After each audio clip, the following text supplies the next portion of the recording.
महाराष्ट्र आजही भोंदू बाबांच्या आणि जादूटोण्याच्याच विख्यात आहे. आणि दाभोळकर यांनी, पानसरे यांनी दिलेल्या हुतात्म्याला आजही खऱ्या अर्थानं मूर्त स्वरूप मिळालेलं नाही. खऱ्या अर्थानं ज्या पद्धतीने या महाराष्ट्राने जादूटोणा कायद्याच्या विरोधात कायदा पारित केला आणि या संदर्भातून महाराष्ट्रातून जी अंधश्रद्धा आहे, महाराष्ट्रातली जी भोंदूगिरी आहे, महाराष्ट्रातला जो एक स्वतःचा परजीवी जगणारा एक वर्ग आहे, त्याला संपवण्यासाठी सदनाने एक कायदा पारित केला आणि सामाजिक परिस्थितीमध्ये कशा पद्धतीने आम्ही पुराणवादी म्हणजे प्रगतीवादी आहोत आणि प्रगतीचे पंख आम्हाला कसे जोडले आणि शाहू फुले आंबेडकरांच्या नावाने ज्या पद्धतीच्या भूमिका मांडत या महाराष्ट्राची नवनवीन पद्धतीनं एक आलेख निर्माण करण्याची जी फक्त सूत्र दाखवली, पण वास्तविकतेमध्ये काय? आजही जादूटोणा आमच्या परिस्थितीतून बाहेर पडलेलाच नाहीये आणि आज ज्या पद्धतीने या जादूटोण्यांच्या माध्यमातून जी म्हणजे भांड फोडून सामाजिक परिस्थिती कशा पद्धतीने लावायला गेली आणि खऱ्या अर्थानं या जादूटोण्यावाल्यांनाच खऱ्या अर्थानं राजश्रय कशा पद्धतीने मिळत गेला याची स्पष्ट उक्ती या समाज माध्यमांनी चांगल्या पद्धतीने दिली. मग या सगळ्या गोष्टीचा एवढा अट्टहास करून मिळालं तरी काय?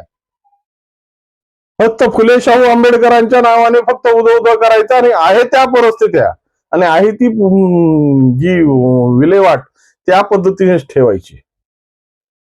आज अशोक खरात हे नाव ऐकल्यानंतर माणसाच्या तळपायाच्या मस्तकाला जाते. कारण की ज्या पद्धतीचे विभत्स आणि कुकर्म आणि स्वतःची परिस्थिती सावरण्यासाठी दुसऱ्याच्या अब्रूची लक्तरे तोडणारा माणूस सामाजिक परिस्थितीमध्ये खऱ्या अर्थाने एवढा पोषित होतो तरी कसा? तर दुसरीकडं अध्यात्माचा आणि विचारांचा जो भूमिका दाखवून सामाजिक परिस्थितीला स्वतःच्या आधिपत्य खाली ठेवण्यासाठी एक भूमिका पुढे येणारी जी भूमिका आहे ती खऱ्या अर्थानं या सगळ्या गोष्टीला कोण खतपाणी घालतंय? तर ह्याचं स्पष्ट उत्तर आहे ते राजकीय परिस्थिती. आणि आज खऱ्या अर्थानं ज्या पद्धतीने बालविवाह सारखा प्रश्न, बालमजुरी सारखा प्रश्न, सामाजिक बेरोजगारी सारखा प्रश्न आज ज्या पद्धतीनं धूळ खात पडलाय ना कुठेतरी कोपऱ्यात, त्या कोपऱ्यातल्या त्या प्रश्नांना आज कुणीही विचारायला तयार नाही. कारण की याच्यात फक्त दिसतोय तो राजकीय स्वार्थ आणि राजकीय लालसा. पण खऱ्या अर्थानं जी परिस्थिती या महाराष्ट्रासाठी आम्ही अधोरेखित करायला हवी होती आणि ज्या परिस्थितीमधून महाराष्ट्र हा बाहेर काढायला हवी गरज होती, खऱ्या अर्थाने त्या दाभोळकरांनी, ज्या पानसरेंनी ज्या पद्धतीची भूमिका घेऊन या महाराष्ट्रातून या जादूटोणा कायद्याच्या विरोधात एक भूमिका उभी केली होती आणि या भूमिकेच्या माध्यमातून प्रत्येक नागरिक हा सुजाण आणि ज्या पद्धतीच्या विज्ञानवादी जगात जगावा या अपेक्षेने केलेला हा प्रयत्न. परंतु काय होतं, महाराष्ट्राची किंवा भारताची एकच दुर्दैव आहे की ज्या प्रगतीच्या पंख जोडणाऱ्या ज्या चळवळी उभ्या राहतात त्या चळवळी फक्त एका नेरेटिव्ह पुरत्या सेट होतात आणि त्या नेरेटिव्हचा एकदा त्यांच्या हाताला लागलेलं कोलीत, एकदा त्यांच्या हातातून निसटलं किंवा त्याच्यातलं त्यांना काहीतरी यश मिळालं की त्याच्या पुढे तो फक्त एखाद्या राजकीय व्यवस्थेसाठी त्याचा वापर केला जातो. हे आता हळूहळू चित्र स्पष्ट होत आहे.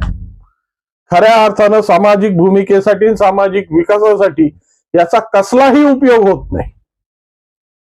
कारण की खऱ्या अर्थाने याचा जर उपयोग झाला असता तर आज ज्या पद्धतीची भोंदूगिरी किंवा ज्या पद्धतीचा जादूटोणा किंवा ज्या पद्धतीच्या अघोरी विद्यांचं जे प्रचलन आहे ते महाराष्ट्रातून पूर्णपणे समूळ नष्ट झालं असतं. पण मिळतं काय? मिळतंय फक्त आश्वासनाची खैरात आणि कायद्याच्या अधिसूचना. पण या कायद्याच्या अधिसूचना घेऊन तरी काय करायचे? परिस्थिती जर सावरली जात नसेल, परिस्थिती त्याला आवरली जात नसेल तर खऱ्या अर्थानं या अशा काढलेल्या कितीतरी GRचा उपयोग होणार तरी काय? अशाच GR काढला होता तो बालविवाहाच्या संदर्भात. पण आज बालविवाहाची परिस्थिती काय?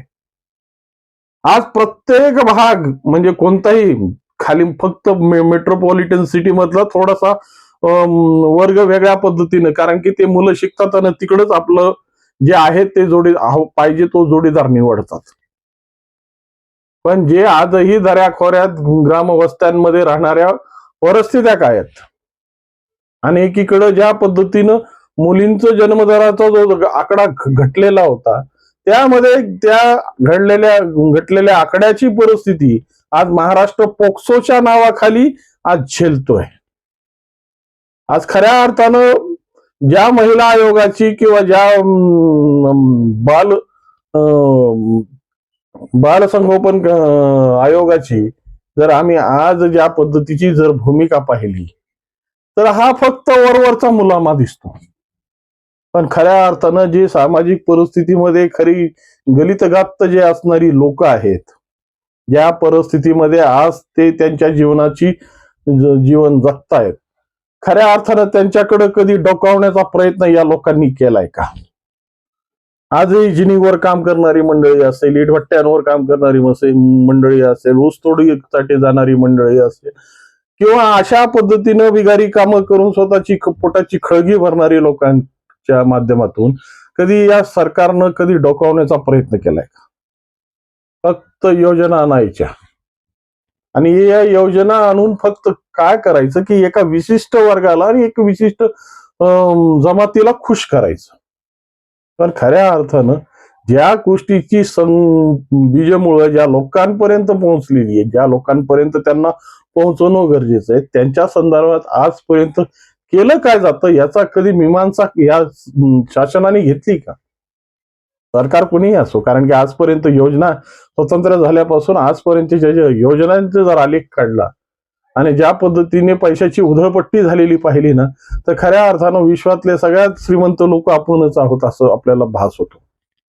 कारण की आतापर्यंतच्या सगळ्या या समीकरणामध्ये ज्या पद्धतीची विल्हेवाट या पैशांची आणि खैरातीच्या पद्धतीने वाटलेल्या योजनांची जर पाहिली, तर खऱ्या अर्थानं आज महाराष्ट्र किंवा भारत हा समृद्ध आणि वैभवशाली आहे. पण वास्तविक स्वरूपात जे डोक्यावर दरडोही जे कर्ज आमच्या डोक्यावर लावून ठेवलेलं आहे, या पद्धतीने आम्ही अजूनही पूर्णपणे विकसित झालेलो नाहीयेत. तर याचा अर्थ म्हणजे आम्ही या दोन्हीच्या मध्ये कशामुळे लटकतोय याचा खऱ्या अर्थानं विचार केला पाहिजे.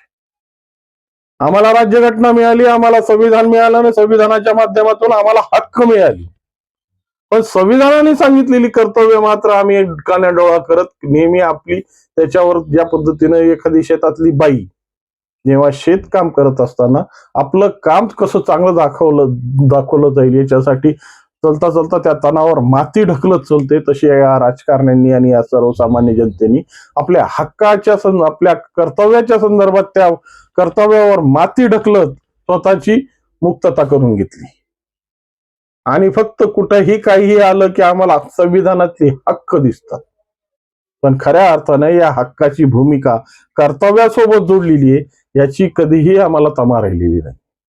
त्यामुळंच आजही आम्ही त्या जादूटोण्याच्या विळख्यात ज्या पद्धतीने सापडलोय, ज्या पद्धतीने भोंदूगिरी आजही महाराष्ट्राच्या उरावर धडधडा नाचते, आणि फक्त आम्ही काय करतोय तर आम्ही पुराण प्रगतीवादी महाराष्ट्रामध्ये जगतोय, फुले शाहू आंबेडकरांच्या महाराष्ट्रात जगतोय याचा गोवा करून स्वतःची पाठ स्वतःच्याच हाताने थोपटू लागलेलो आहे. पण या सगळ्या गोष्टींचा खरा विचार केला तर ज्या पद्धतीच्या भूमिका आम्ही, ज्या पद्धतीचे कायदे, ज्या पद्धतीची भूमिका आम्ही अंमलात आणून सामाजिक परिस्थिती सुधारण्यासाठी जी पावलं उचललेली आहेत, ती पावलं फक्त त्या दालनापुरतीच होती. आजही जी मूळ स्वरूपातली, जी अंत्योदयापर्यंतची किंवा जी मूळ भागातली जे खरे प्रश्न आहेत ते आजही सुटलेले नाहीयेत. त्यामुळं आजही धडाधड प्रत्येक जिल्ह्याचा जर पोक्सोचा आलेख काढला तर खऱ्या अर्थानं हा आलेख का वाढतोय याचं उत्तर शोधण्याचं काम मात्र या शासनाने कधीही केलेलं नाही. कायदे तयार करा, कायद्याचं इम्प्लिमेंट करा आणि लोकांना भरडा, एवढाच सगळ्यात मोठा समीकरण या शासनाच्या पटलावर आम्हाला पाहावयाला मिळतो. कार्यप्रणाली तशीच आहे, यथा राजा तथा प्रजा. पण इथं यथा राजा तशी कार्यपालिका आहे. राजाने सांगायचं आणि कार्यपालिकाने पाळायचं. आणि कार्यपालिका सुद्धा पळते ती स्वतःचा हातचा राखून, स्वतःचा मतलब साधून.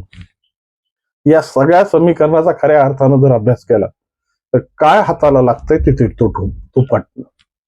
आणि आजही ज्या पद्धतीची परिस्थिती या महाराष्ट्राला लादून ठेवली आहे आणि खऱ्या अर्थानं बालविवाहाच्या संदर्भातून जी भूमिका आम्हाला मोडीत काढण्यासाठी जी भूमिका आम्ही घेतली पाहिजे होती त्याबद्दल मात्र आजही आम्ही तोंडाची घडी हाताची घडी आणि तोंडावर बोट याच पद्धतीने वागू लागलेलो आहे. खऱ्या अर्थानं ह्याची मीमांसा आणि याचा उत्तर हे सामाजिक पटलावर उघडलं पाहिजे.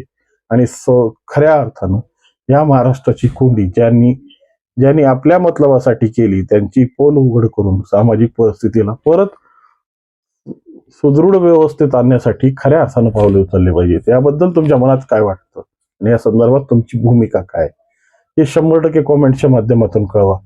आणि व्हिडिओ आवडला असेल तर लाईक, शेअर आणि सबस्क्राईब करायला विसरू नका. नमस्कार.